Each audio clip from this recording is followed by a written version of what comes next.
Hi friends, இந்த video பார்த்தீங்கன்னா இப்போ போயிட்டுருக்கு இல்லையா கேஸ் சிலிண்டர் ப்ராப்ளம். நிறைய பேருக்கு 20 டேஸ் ஆகிடுச்சு புக் பண்ணி, 30 டேஸ் ஆகிடுச்சு இன்னும் வரலை அப்படின்னு டென்ஷனாகவே நம்ம உட்காந்துட்ருக்கோம். கிச்சன் போகணும் சமைக்கணும் அப்படின்னாலே கொஞ்சம் நம்மளுக்கு யோசனையாக இருக்குது.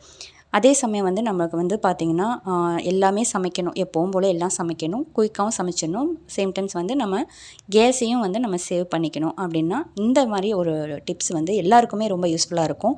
சேம் டைம் பார்த்தீங்கன்னா இப்போ வரக்கூடிய வெயில் காலங்களில் அதிக நேரம் கிச்சனில் நின்று சமைச்சு கஷ்டப்படாமல் குயிக்காக சமைச்சிட்டு கிச்சனை விட்டு ஈஸியாக வெளியே வரது எப்படி அப்படின்றதுக்கான டிப்ஸாகவும் எடுத்துக்கலாம். வாங்க ஃப்ரெண்ட்ஸ், வீடியோக்குள்ளே போகலாம். இப்போ நிறைய பேர் ஜிம்முக்கு போகிறவங்களா இருக்கட்டும், இல்லை டயட்டில் இருக்கவங்களா இருக்கட்டும், ப்ரோட்டீனுக்காக முட்டை நிறையவே நம்ம வந்து சாப்பிட்றோம், டெய்லியுமே எடுத்துக்கிறோம் வச்சுக்கோங்க.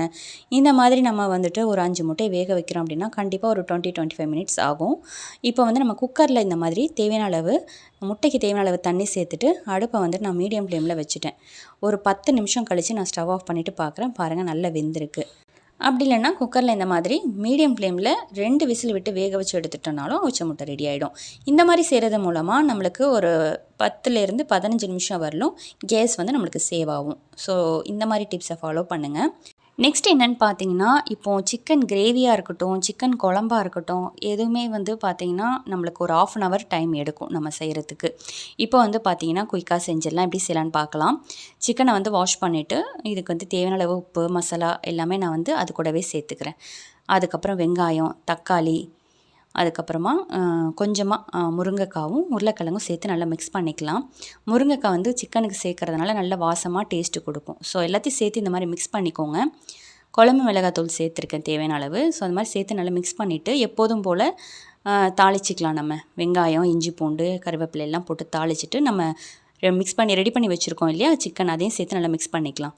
இப்போ அடுப்பு வந்து மீடியமில் இருக்குது. இப்போ வந்துட்டு கொஞ்சம் நேரம் வந்து இருக்கட்டும், நம்ம தேங்காய் அரைச்சிட்டு வந்துடலாம். இதோட மசாலா வாடையை நம்மளுக்கு போகணும், சிக்கனில் வந்து உப்பு காரமும் பிடிக்கணும். ஸோ தேங்காய் அரைச்சிட்டு வர செகண்டில் கொஞ்சம் நேரத்துக்கு ஒரு தடவை நல்லா மிக்ஸ் பண்ணிக்கணும். இப்போ வந்து அது சிக்கனில் இருக்க தண்ணி விட்டு கொஞ்சம் கொதி வந்திருக்கு. இப்போ வந்துட்டு நம்ம அரைச்ச தேங்காவை சேர்த்துக்கலாம். இதுக்கு தேவையான அளவு நம்ம தண்ணியும் இப்போவே சேர்த்துக்கலாம்.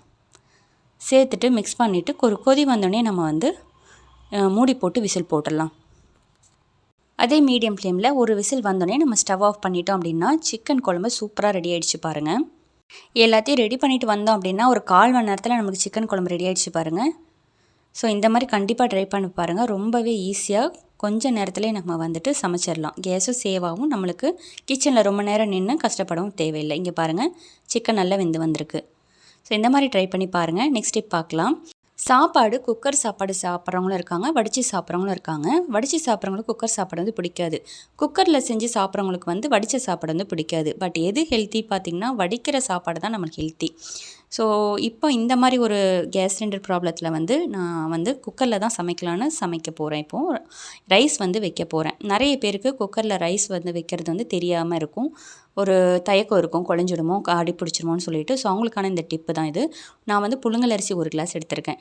நல்லா வாஷ் பண்ணிவிட்டு ஒரு 1/2 hour நல்லா ஊற வச்சிடலாம். ஊற வச்சுட்டு அந்த தண்ணியை வடிச்சிட்டு இப்போ வந்து நான் வந்து தண்ணி எடுத்துக்கிறேன். 1 கிளாஸ்க்கு 2.5 கிளாஸ் தண்ணி எடுக்கிறேன். எப்போவுமே 1 கிளாஸ் அரிசிக்கு 2 கிளாஸ் எடுப்பாங்க புழுங்கல் அரிசிக்கு. நான் எக்ஸ்ட்ரா 1 கிளாஸே வச்சுக்கிறேன். வச்சுட்டு தேவையான அளவு உப்பு சேர்த்துட்டு நம்ம வந்து ஸ்டவ்வில் வச்சிடலாம். ஒரு மீடியம் ஃப்ளேமில் ஒரு 3-4 விசில் தாராளமாக விடலாம். என்னுடைய அரிசிக்கு இது வந்து கரெக்டாக இருக்கும். இப்போ பாருங்கள், சாப்பாடு வந்து வடித்த சாப்பாடு மாதிரி சூப்பராக ரெடி ஆகிடுச்சு. ஸ்டிக்கியாலாம் இல்லை, அடி பிடிக்கவும் இல்லை. பாருங்கள், சாப்பாடு உங்களுக்கு பார்க்கும் போதே தெரிஞ்சிருக்கும். அது மாதிரி அடி பிடிக்கவும் இல்லை, குழையவும் இல்லை. சாப்பாடு நல்லா உதிரி உதிரியாக ரொம்ப நல்லாவே இருக்குது. சூடாக சாப்பிட்டோம் அப்படின்னா இது குக்கர் சாப்பாடுன்னே சொல்ல மாட்டாங்க. ஸோ அந்தளவுக்கு நல்லாவே இருக்குது. ரொம்ப குயிக்காகவே நம்மளுக்கு வந்து ரெடி ஆகிடுச்சு. ஒரு 15 மினிட்ஸ்லேயே ரெடி ஆகிடுச்சு. இதுவே நம்ம இந்த சாப்பாடு வடிக்கணும் அப்படின்னா கண்டிப்பாக ஒரு 1/2 hour டைம் எடுக்கும். ஸோ இந்த மாதிரி நம்ம செய்கிறது மூலமாக நம்ம எக்ஸ்ட்ரா ஒரு 15 மினிட்ஸ் கேஸ் சேவ் பண்ணிக்கலாம். நான் கையிலையுமே எடுத்து காட்டுறேன் பாருங்கள் எந்தளவுக்கு இருக்குது ரைஸ்ன்னு சொல்லிட்டு. ஸோ இந்த மாதிரி ட்ரை பண்ணி பாருங்கள், கண்டிப்பாக வந்து ரொம்ப யூஸ்ஃபுல்லாக இருக்கும். அடுத்த டிப் என்னென்னு பார்க்கலாம். பொரியலில் பார்த்தீங்கன்னா அவரைக்காய் பொரியல், கீரை பொரியல் எல்லாமே நம்மளுக்கு சட்டுன்னு ரெடி ஆகிடும். பட் கேரட் பீன்ஸ் பொரியல், கொத்தவரங்காய் பொரியல் இதெல்லாம் செய்கிறதுக்கு கொஞ்சம் நம்மளுக்கு டைம் எடுக்கும்.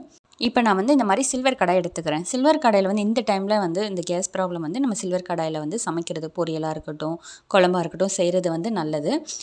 கொஞ்சம் வந்து கேஸ் சேவ் பண்ணிக்கலாம். இப்போ எந்த பாத்திரம் எடுத்தாலும் நம்ம கழுவிட்டு ஸ்டவ்வில் வைப்போம். அதுக்கு முன்னாடி பார்த்திங்கன்னா இந்த தண்ணியெலாம் வந்து நம்ம தொடச்சிட்டு வைக்கிறது நல்லது. ஒரு காட்டன் கிளாத்தில் நல்லா தொடச்சிடலாம்.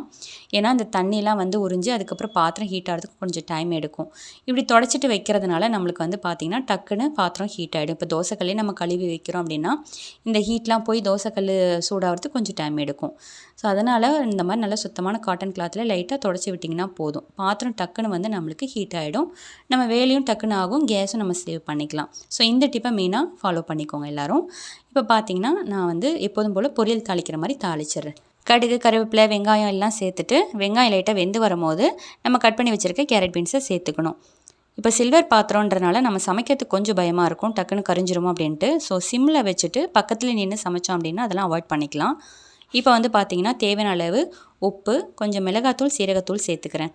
நான் வேறு மெத்தட்லேயும் செய்வேன், இப்போதைக்கு இந்த மெத்தடில் செய்கிறேன். இப்போ வந்து பார்த்திங்கன்னா தேவையான அளவு மஞ்சத்தூளும் சேர்த்துட்டு ஒரு தடவை நல்லா மிக்ஸ் பண்ணிக்கலாம். சிம்மில் தான் வச்சுருக்கேன். லைட்டாக அந்த மசாலா வடை போகிற அளவுக்கு மிக்ஸ் பண்ணிவிட்டு உடனே நம்ம குக்கர்லேயே சேர்த்துக்கலாம். இப்போ தாளித்தோம் பொரியலை வந்து எல்லாம் நம்ம வந்து சிம்மில் வச்சுட்டு தான் எல்லாம் சேர்த்துட்டு உடனே வந்து நம்ம குக்கர்லேயும் சேர்த்துட்டோம். இப்போ கடாயை கழுவி லைட்டாக ஒரு 1/4 கிளாஸ் அளவு தான் தண்ணி சேர்க்கணும். ஒரு விசில் மட்டும்தான் விட்டேன். ஒரு விசில் வரத்துக்கு முன்னாடி நம்ம ஸ்டவ் ஆஃப் பண்ணிடணும். இப்போ வந்து பாருங்கள், நான் ஸ்டவ் ஆஃப் பண்ணிட்டேன். இப்போ நம்மளுக்கு கேரட் பீன்ஸ் பொரியல் சூப்பராக ரெடி ஆகிடுச்சு. அடிப்பிடிக்கல, குழையில, கரெக்டாக இருக்குது பாருங்கள். இந்த ஒரு விசில் வரத்துக்கு எவ்வளோ டைம் எடுக்கும், நம்ம வந்து வதக்கணும். அதுக்கப்புறம் ஒரு விசில் விட்டோம், ஒரு விசில் கூட நான் விடலை. ஸோ இது ஒரு 10 மினிட்ஸ்க்குள்ளேயே நம்மளுக்கு வந்து ரெடி ஆகிடும். ரொம்ப குயிக்காக ரெடி பண்ணிட்டோம் இந்த கேரட் பீன்ஸ் பொரியல். இப்போ வந்து நீங்கள் தேங்காய் அரைச்சி சேர்த்துட்டு ஒரு தடவை அடுப்பில் வச்சு எடுக்கிறதா இருந்தாலும் எடுக்கலாம். நான் இன்னொரு டைப்பில் நம்ம எல்லோரும் என்ன செய்வோன்னா தேங்காய் கூட மஞ்சத்தூள், மிளகாய், சோம்பு, சீரகம் எல்லாம் வச்சு அரைச்சும் சேர்க்கலாம். ஸோ இந்த மாதிரியும் செய்யலாம். நான் இந்த மாதிரி செஞ்சுருக்கேன். ஸோ இந்த மாதிரி நீங்கள் ட்ரை பண்ணி பாருங்கள். பொரியல் ரொம்ப குயிக்காகிடும். சாப்பாடு, முட்டை, அதுக்கப்புறம் குழம்பு, இந்த மாதிரி பொரியல் எல்லாமே குயிக்காகவே நம்மளுக்கு ரெடி ஆகிடுச்சு. குக்கர் இருந்தால் போதும், டக்கு டக்குன்னு நம்ம வந்து சமைச்சிடலாம். ஸோ கேஸையும் நல்லா சேவ் பண்ணிக்கலாம். இந்த வீடியோ எல்லாமே உங்களுக்கு வந்து கண்டிப்பாக யூஸ்ஃபுல்லாக இருக்கும்னு நினைக்கிறேன். அப்படி யூஸ்ஃபுல்லாக இருந்தது அப்படின்னா கண்டிப்பாக வீடியோக்கு லைக் கொடுங்க. உங்கள் ஃப்ரெண்ட்ஸ், ஃபேமிலி, தெரிஞ்சவங்க எல்லாருக்குமே வீடியோவை ஷேர் பண்ணி விடுங்க.